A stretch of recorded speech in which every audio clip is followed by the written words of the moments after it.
Well, it seems there was something in the air recently. It was just 3 weeks ago that I released a video essay, a brief essay called The Future of Max Payne, where I speculated a bit on where the series is at, what we might see from a future release, whether that's a Max Payne 4, as has been, rumored and speculated about for the past 12 years, or a sort of definitive edition remaster or a possible remake. Well, on April 6th of 2022, it was announced that Remedy is going to be remaking Max Payne 1 and 2, and it's being financed and published by Rockstar. The deal basically says that Rockstar is giving them a standard AAA budget. They're going to put both games into one title, and Rockstar will start collecting royalties once Remedy has recouped the costs of production and development, which is a really good deal. It doesn't always work that way for companies, and I think this does speak to the long-standing relationship between Rockstar and Remedy. Rockstar, of course, developed and published Max Payne 3, but they also published Max Payne 1 and 2, and did some work for the games as well, I believe doing some of the voiceover stuff, and a couple other things here and there that aren't totally clear to me, but if you look at the credits, there are, Rockstar folks that did contribute to the games beyond just publishing them. So if you're familiar with this channel at all, you know that we have a lot of videos on the Remedy connected universe and all of the related lore and, fan stuff that goes into that. A lot of it's canon, a lot of it's not. It's kind of a big confusing mess, but it's a lot of fun to think and talk about. Over the past few months, we've put out a pretty enormous series of discussion and analysis videos where myself and Jordan and Andrew, other members of the Hidden Machine team, all play the Remedy games, and then we get together and break them down and discuss them and talk about our experiences and our theories. And we've covered pretty much everything at this point from Remedy, including Max Payne 1 and 2, and we did include Max Payne 3 in there as well. One of the things that has come up inevitably in these discussions about Remedy and Max Payne is the connection between Max Payne and Alan Wake. Now, in Alan Wake, he is an author who created a series of crime novels about a detective named Alex Casey, who is voiced by James McCaffrey, who is the same voice actor for Max Payne and the face model for Max Payne and Max Payne 3. There's always been a bit of contention among fans on whether or not Alex Casey is Max Payne, or if he's just a sort of stand-in or a echo of that character, or an alternate universe version of him. It's left intentionally vague, and I think part of that is because there isn't the intellectual property rights. They don't belong to Remedy. It's Rockstar's character. They sold him off at the start of development for Max Payne 2, but Remedy's never entirely let go of Max Payne. Even in games like Quantum Break and Control, there are clear references to Max Payne or characters from the Max Payne games, such as the poster for Bravura Security in Quantum Break or the Payne brand elevators in Control. There's little nods and Easter eggs here and there.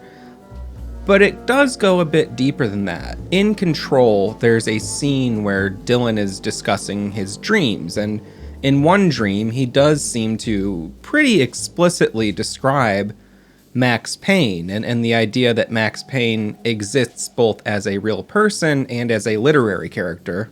But at the same time, that description is just as fitting for Alex Casey, who, in effect, is basically the same character as Max Payne and serves the same role. He's a New York City police officer / detective / FBI agent at this point in his story, and he does have this sort of strange relationship to Alan Wake, where everyone's aware that there is these popular books by Alan Wake about a detective, and then there's also this FBI agent named Alex Casey who, last we heard from him, was reaching out to the Federal Bureau of Control asking for any files they had on Alan Wake. So with this announcement that Rockstar and Remedy are working together to remake the first two Max Payne games, it does kind of make me want to speculate about how does Alan Wake now relate to Max Payne and Alex Casey? Like, how does that all work together? Now, it could very well be that they are just two entirely different properties that don't really cross over. And that would make sense, seeing that, Max Payne's story was continued in Max Payne 3, and it doesn't really have anything to do with the Remedy connected universe at that point. You could also see it as a sort of split timeline thing, where there's the version of Max Payne that Remedy worked on directly, and then, universe splits off, there's some sort of cosmic shift, and you have Max Payne 3 over here, and then the Remedy continuation of what Max Payne's doing over here. And maybe that somehow coincides with the existence of Alex Casey. Or maybe they retcon Alex Casey and just put Max Payne right in Alex Casey's spot, which I don't think would happen, but I mean, it's possible. There's a lot of different things you could speculate about all of this, but I think the safe thing to assume is that, well, they've established Alex Casey. That's been a character in the Remedy universe since 2011 or 10 or so, whenever Alan Wake was first published. But I do think there's room for both Alex Casey and Max Payne to exist simultaneously in the Remedy connected universe. And I do think it's likely that there will be some acknowledgement, at the very least, of Max Payne and Alex Casey kind of being, echoes of one another, and maybe are the same person existing in separate realities or different universes. There's the Remedy universe is a multiverse, and there's a lot of different realities all happening simultaneously in different ways. The main reason I think this is likely to happen, even though it does make sense to go, hey, we got Alex Casey, we've had him for over, a long time now. There's no reason to go in and replace him with Max Payne or have them even cross over, because, Max Payne is its own thing, and then there's everything that came after him.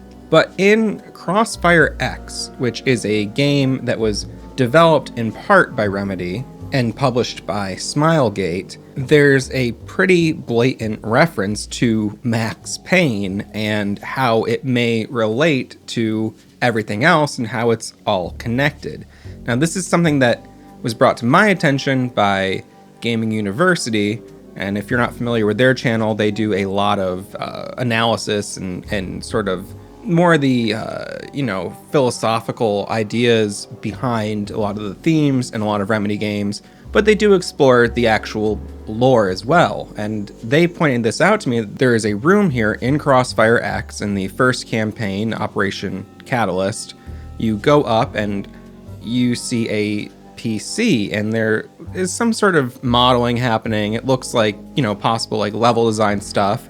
There's a Remedy branded notepad on the desk, and then when you turn around, there is the word Payne on the wall, spelt Payne, like Max Payne, and little bits about being watched and is it connected, and a sort of paranoid, conspiracy theory type rambling scribbled all over this wall, which honestly, if you think about the Remedy connected universe stuff, you do kind of wind up sounding like this. So Crossfire X was released in February of 2022, and this announcement about Max Payne came about in April. And I know that this game was in development for, I think, about 7 years, actually, overall. And these sorts of deals between companies like Rockstar and Remedy, I mean, they do take a little time to finalize and get everything in order before a official press release is, sent out and the announcements made public. So, to me, it's very likely that this reference to Max Payne in Crossfire X was a bit of foreshadowing of the eventual Max Payne 1 and 2 remake that's just been announced. But it also does, in a very blatant way, probably the most blatant Max Payne related Easter egg I've seen in a Remedy game since they sold the property. I mean, it's right there. I mean, what does it mean? You can only speculate, and they know that we can only speculate, and it's fun for them to throw in these sorts of things, and it's fun for us to think about it and talk about it, but it does at least show that there is a serious, acknowledgement of Max Payne and things being connected in some way. What does that mean? And the other thing I'll throw in here to further complicate everything and keep the gears turning is that in this same chapter of the game, right before all this happens, where you find this room, you can also find a giraffe. It's a stuffed giraffe, and this also was pointed out to me by Gaming University. I totally missed this, and it just went right over my head, which is funny because I had just played Quantum Break before playing Crossfire X. In Quantum Break, there is a toy giraffe. It's a stuffed giraffe, and it was Jack Joyce's toy, I believe, and his brother William Joyce was very disconnected and would often, need to communicate through objects. So he would talk to his brother Jack through the stuffed giraffe. And there's like a little story beat in there about it, and it's a sentimental moment, and you're going through some of your old belongings, and you see that Will has held on to this stuffed giraffe, and it's just, it's relevant to the story of Quantum Break in as much as it's a bit of character development and background. But this same toy is appearing in Crossfire X. And what does that mean? I mean, it is just an Easter egg. It doesn't really necessarily mean anything more. But, well, two things are happening. One, I did notice in Crossfire X, both campaigns, they kind of grouped all of the Remedy references and Easter eggs in the same little sections of the game. They're not extremely spread out. I mean, there's thematic callbacks and echoes throughout the entire game, but in terms of just raw, straight up, like, we wrote Payne on the wall, or we put the same model from Quantum Break into this game, those things are pretty well condensed into, singular areas. But this is also one of the more explicit references I've seen to Quantum Break, which is another big part of the Remedy story, but Microsoft owns that IP. They were not able to do a Quantum Break 2. Microsoft wasn't interested, so Microsoft's kind of holding on to that, and seeing the giraffe in there, so close to seeing Max Payne in there and getting this Max Payne announcement, it does make you go, oh man, is something going to happen with Quantum Break as well? Is there a way that they could get the rights back from Microsoft and own that IP again? Because, I mean, the game is now, I think it came out in 2016. It's aging, and Microsoft isn't really doing anything with it, with the IP at least. So, again, just speculation, but it's an interesting thing to see inserted so closely to the Max Payne Easter egg, which did precede a pretty crazy, very unexpected announcement regarding the future of Max Payne. So I don't really know what this all means. This is obviously all just speculation, but I think it's interesting to take in all of the information we have about it. And if you want to know a little bit more, I have a video called Everything We Know About Alan Wake 2, which talks a bit more about the connection between Alan Wake and Alex Casey and how all those things have been set up over the past few years through different games and different media. And it's an interesting thing, and we're going to get some more announcements over the summer, and as we go deeper into 2022 and 2023, we'll learn more about Alan Wake 2, and I do think that Alex Casey is going to be a pivotal part of that game's plot, and I think that it will come to light that possibly there will be more of a recognition of, like, what is the relationship between Casey and Payne? How does it work? Even the slightest acknowledgement would be just pretty cool. It's just fun. It doesn't mean anything deeper than that. It's just a fun thing to talk about, and I've talked about it enough, so be sure to check out the other videos. I'll leave them linked down below in the description and also probably on the end screen here. And I'd like to hear your thoughts about this as well. Any theories you have, let's talk about it. See ya.